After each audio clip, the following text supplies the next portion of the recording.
we're going to talk a little bit about the future of work and NFTs with Phillip Shoemaker. So Phillip, do you want to come to the stage, please?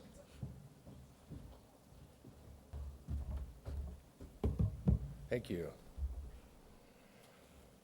So my name is Phillip Shoemaker. I've been in the crypto space literally since 2010 when I got a first copy of the white paper sent to me by a good friend. And I have to say that the Bitcoin white paper really just blew me away. If the idea of this digital cash that wasn't in control or under control by the government overlords, to me it was just really a fascinating thing. The thing I didn't get about it was the power of the blockchain, the transparency, et cetera. I didn't get that at the time, but as time went on, 2012, I started doing investing in the space, and I've just been a big advocate for the longest time. Some of you know me as the guy that helped build the App Store for Apple, and the entire time I was there, I was fighting for crypto rights. And as I said yesterday in another session, that Apple's not super happy about crypto, right? They push back a lot. The person in charge believes it's a Ponzi scheme, et cetera. But this was a battle that I fought a lot there. But one of the things that I struggled with at the App Store was understanding who our customers were, who the developers were. And that's why I ultimately got involved in identity, in the identity space. And people think of identity as purely KYC and AML and a way for somebody to be tracked in their transactions. And while that is one aspect of it, right, there's kind of three sections to an identity. There's the legal, there's social, and there's personal aspects of identity. And today I want to talk about some of the social pieces, right? Because a lot of us, I'm not one of them, but a lot of people out there operate entirely under pseudonyms. And so that's the thing we're going to talk about today is pseudonymity, pseudo-anonymous work names, et cetera. So first question for you guys is, how many people actually work under pseudonyms or are on Twitter or some of these social media as a pseudonym, not under your real name? So it's a good number, right? So, all right. So I want to talk first about the history of pseudonymity. Pseudonyms or pen names or stage names or nom de plumes, whatever you want to call them, they've been used for centuries. George Eliot, Mark Twain, George Orwell, all pseudonyms. Marilyn Monroe, Olivia Wilde, Jamie Foxx, they're all stage names. El Greco, Marc Chagall, Mark Rothko, famous artists, again, entirely pseudonyms. I could go on and on. Lady Gaga, Nicki Minaj, Ziggy Stardust, which was a pseudonym for David Bowie, which was also a pseudonym, right? It's just two levels of indirection. It's amazing. A lot of cool things. And then we get to the modern day. We got Gargamel, No Sass, we got Gordon Goner, we got Emperor Tomato Ketchup, right? These are the founders of BAYC. All of those are pseudonyms as well. The question is, why do people operate under pseudonyms? Some do it because they think their name is too common or too plain. They want to spice it up. They want to have that catchiness factor. They want to make it sound better. Some do it to avoid publicity, to ensure their privacy. They don't want people to know who they truly are. And others do it to disguise an aspect of themselves, right? Maybe it's their gender that they want to disguise or their race. So people think names are really innocuous, right? That they're innocent. What's in a name, right? But a name, you can actually derive a lot of information about the person. Like when you're walking or when you're interviewing people or going through resumes, you can read somebody's name on the resume and assume a lot of information about them. You're not 100% accurate, but you could be, right? So take example, my name, Phillip Shoemaker, right? Phillip seems like a proper British name. Shoemaker sounds like it's a German derivation. So based on that, you can probably derive that I'm white, right? And that's one of the problems, I think, with using real names rather than pseudonyms. But there's another aspect, and we've found in the Web3 space, that a lot of people do it for safety and security. So let's talk about pseudonymity in Web3. The Web 0 days, or what I like to refer to the days when there were dial-up modems and people weren't connecting to the internet, but they were connecting to bulletin board systems, et cetera. These were some of the early social experiments, and people could get into these bulletin board systems, chat with others, they could play games, save their progress. But to chat and to save their progress, they had to do certain things, and one of them is to create an account. And they rarely used your real name. Because it felt weird. You're going on some stranger's machine, and you're going to enter your real name. That just seemed counterintuitive. But at the same time, making a fake name, you felt bad. You felt like you were doing something wrong. But it also felt kind of cool, because then you could be Clark Kent or someone like that, somebody that you wanted to represent, that you thought could represent you well. And that whole aspect of it carried on through Web 2 and Web 3. I mean, take a look at Twitter, right? How many people are actually under their real names there? Now, granted, there's character limit for the handles. There's a land grab for the handles as well. I mean, mine @Phillip was taken by the time I joined Twitter, so I wasn't able to have that. So we changed something else, right?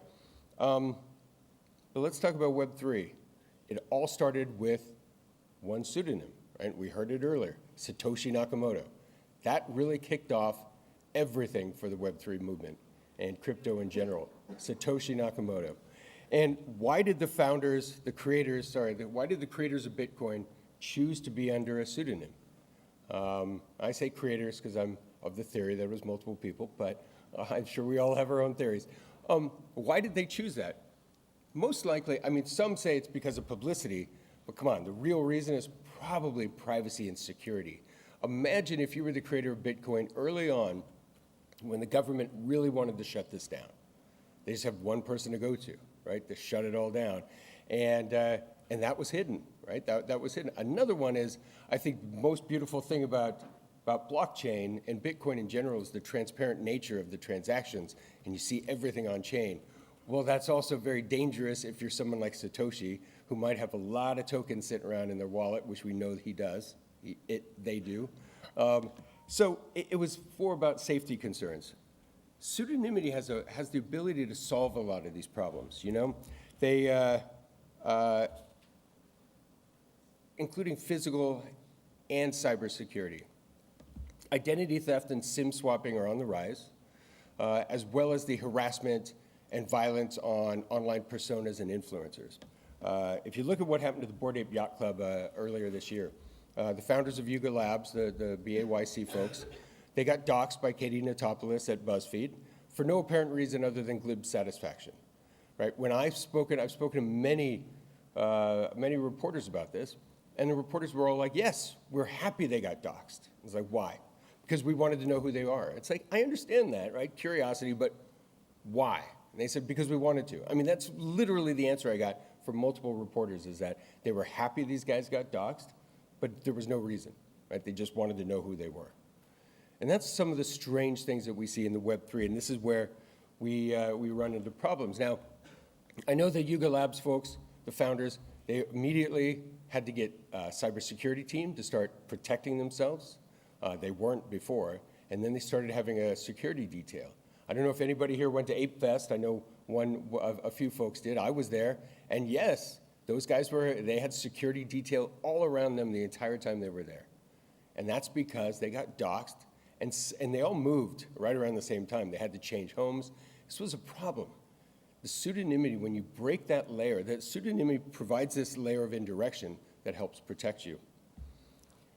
The Solana founders, Anatoly and Raj, last year at Breakpoint, they were traveling, and their families were traveling with security details because they were nervous because people knew who they were and were nervous that something might happen to them. And then you have the crypto philosopher, everybody knows Balaji. Balaji speaks at a ton of conferences every year, but he only goes to a handful of them, largely because he's worried about his safety. Pseudonyms help protect this, and they help protect the individual. What I like is the concept of pseudonymity at work, using pseudonyms in the workplace. Yuga Labs, they're all under pseudonyms. Even new employees that join, they create new pseudonyms as they join the company. But I talk to a lot of people outside of the Web3 space, and they think I'm insane. I give my pseudonymous spiel, my pitch about why pseudonymity is great, and they're like, I don't get it, I don't like it, it's weird. But that's always their answer, is it's weird. If you can answer all their other questions about we don't know who they are, we don't know if they're a spy, all these crazy things. So here's what I do. I usually paint this picture, and the picture is that imagine a world where you weren't judged by your gender. You weren't judged by your race. You weren't judged by your religion. You weren't judged by any of those physical characteristics. And then you get hired for a job just about what you create, about the product you create, what you put into the world. That's the kind of thing that we want to do as pseudonymity in the workplace, is to be able to hire people. Imagine, as you grow a big team, my team at Apple had about 450 people. If I never had this like strong feeling that I knew my managers weren't biased in their hiring process. It's almost impossible to make that guarantee. But imagine if you could, if you had a way that you're interviewing people as avatars, you see their work product, you can check GitHub, you can look, you see if they're a good engineer, you can see what they're doing on social, all of those things. If you had all of that kind of information, wouldn't that be a great way to move forward and live? That's what pseudonymity in the workforce is. I believe that in order to make this happen, you need to be able to leverage a pseudonymous identity system that allows you to take what we call reputational markers and attach them to your decentralized identity. These decentralized markers would be maybe what college you went to, maybe not necessarily the years, because that allows people to more easily triangulate you. Maybe the degree, the university. You can point your GitHub, maybe your Twitter.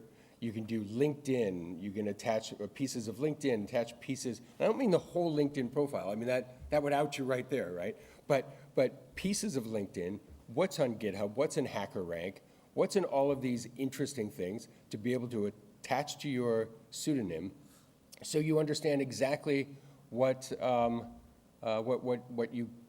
can do and how you can represent yourself. And people that hire you will ultimately know that this person has a degree from this university, it's verified, there's a verifiable credential that says it, et cetera. But we need a lot of things to make this happen, right? We need hiring tools to be updated to support pseudonyms. There are different types. Some workplaces want the person.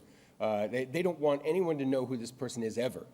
And others say, okay, we don't want to know who they are in the interview process, but after that, we want to know who they are. But hiring tools need to be updated to do that. Google Meet, Zoom, Microsoft Teams, et cetera, Twitch, they need to be updated to support avatars. And while granted, Zoom has fluffy rabbits and things like that, what they really need to do is attach to your PFP, get the 3D rendering that a lot of these PFP makers are doing, and use that as your avatar in the workplace. And then ultimately, you need payroll tools. Hopefully everyone here is getting paid in real time in crypto directly into your wallet. But none of us are, right? I mean, for the most part, we all get paid through paychecks, and you have to ultimately get these companies to buy in on the whole pseudonymous idea. And then lastly, I think one of the big tools you need are the signature authority, DocuSign and those things, to be able to allow you to sign with a pseudonym on the outside that the company sees, but on the inside, it's your true identity.